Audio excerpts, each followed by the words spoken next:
रोमियों के नाम पौलुस प्रेरित की पत्री 2 अध्याय।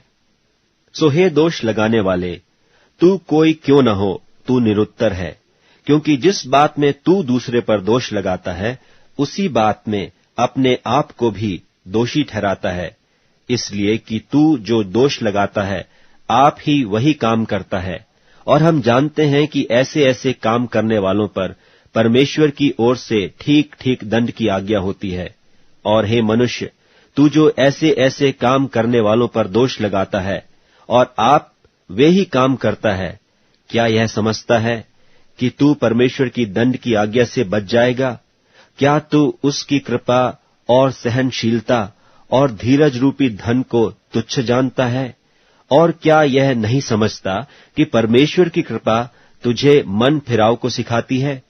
पर अपनी कठोरता और हठीले मन के अनुसार उसके क्रोध के दिन के लिए, जिसमें परमेश्वर का सच्चा न्याय प्रकट होगा, अपने निमित्त क्रोध कमा रहा है। वह हर एक को उसके कामों के अनुसार बदला देगा। जो सुकर्म में स्थिर रहकर महिमा और आदर और अमरता की खोज में हैं, उन्हें वह अनंत जीवन देगा। पर जो विवादी हैं और सत्य को नहीं मानते वरन अधर्म को मानते हैं, उन पर क्रोध और कोप पड़ेगा और क्लेश और संकट हर एक मनुष्य के प्राण पर जो बुरा करता है आएगा, पहले यहूदी पर, फिर यूनानी पर महिमा और आदर और कल्याण हर एक को मिलेगा जो भला करता है, पहले यहूदी को, फिर यूनानी को, क्योंकि परमेश्वर किसी का पक्ष नहीं करता। इसलिए कि जिन्होंने बिना व्यवस्था पाए पाप किया, वे बिना व्यवस्था के नाश भी होंगे, और जिन्होंने व्यवस्था पाकर पाप किया, उनका दंड व्यवस्था के अनुसार होगा, क्योंकि परमेश्वर की यहां व्यवस्था के सुनने वाले धर्मी नहीं, पर व्यवस्था पर चलने वाले धर्मी ठहराए जाएंगे। फिर जब अन्य जाति लोग जिनके पास व्यवस्था नहीं, स्वभाव ही से व्यवस्था की बातों पर चलते हैं, तो व्यवस्था उनके पास न होने पर भी वे अपने लिए आप ही व्यवस्था हैं। वे व्यवस्था की बातें अपने अपने हृदयों में लिखी हुई दिखाते हैं, और उनके विवेक भी गवाही देते हैं, और उनकी चिंताएं परस्पर दोष लगाती या उन्हें निर्दोष ठहराती हैं।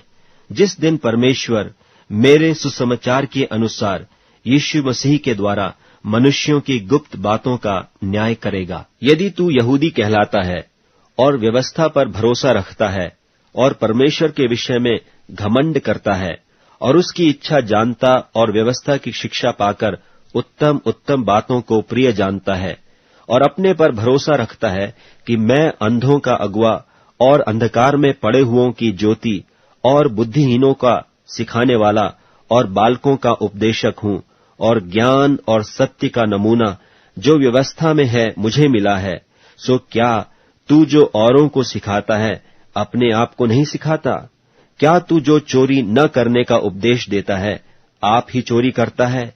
तू जो कहता है व्यभिचार न करना, क्या आप ही व्यभिचार करता है? तू जो मूर्तों से घृणा करता है, क्या आप ही मंदिरों को लूटता है? तू जो व्यवस्था के विषय में घमंड करता है, क्या व्यवस्था न मानकर परमेश्वर का अनादर करता है? क्योंकि तुम्हारे कारण अन्य जातियों में परमेश्वर के नाम की निंदा की जाती है, जैसा लिखा भी है, यदि तू व्यवस्था पर चले तो खतने से लाभ तो है, परंतु यदि तू व्यवस्था को न माने तो तेरा खतना बिन खतना की दशा ठहरा। सो यदि खतना रहित मनुष्य व्यवस्था की विधियों को माना करे, तो क्या उसकी बिन खतना की दशा खतने के बराबर न गिनी जाएगी? और जो मनुष्य जाति के कारण बिन खतना रहा, यदि वह व्यवस्था को पूरा करे, तो क्या तुझे जो लेख पाने और खतना किए जाने पर भी व्यवस्था को माना नहीं करता है, दोषी न ठहराएगा? क्योंकि वह यहूदी नहीं जो प्रगट में यहूदी है, और न वह खतना है जो प्रगट में है और देह में है, पर यहूदी वही है जो मन में है, और खतना वही है जो हृदय का और आत्मा में है, न कि लेख का। ऐसे की प्रशंसा मनुष्यों की ओर से नहीं, परंतु परमेश्वर की ओर से होती है।